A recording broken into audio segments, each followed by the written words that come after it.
आपको अपनी जिंदगी इसी से गुजारे। ये किताब है, यूं तो हम दुनिया की कई किताबें पढ़ते हैं, लेकिन ये एक ऐसी किताब है, अगर हम इससे पढ़ेंगे और इससे अमल करेंगे तो हमारी दुनिया और इसके साथ साथ आखिरत दोनों में हम कामयाबी हासिल करेंगे। देखो बच्चों, ये कामयाबी दुनिया की हमारे लिए काफी नहीं है, हमें आखिरत की कामयाबी को अभी से इसकी तैयारी करनी चाहिए।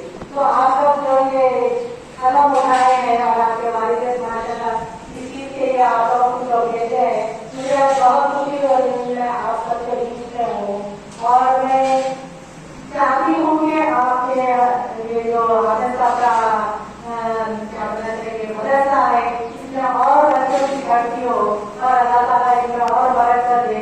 इंशाअल्लाह इसमें और हाफिज बच्चियां करके इसमें चली गई जो की और दुनिया में कामयाबी हासिल करेंगे। शुक्रिया आपका।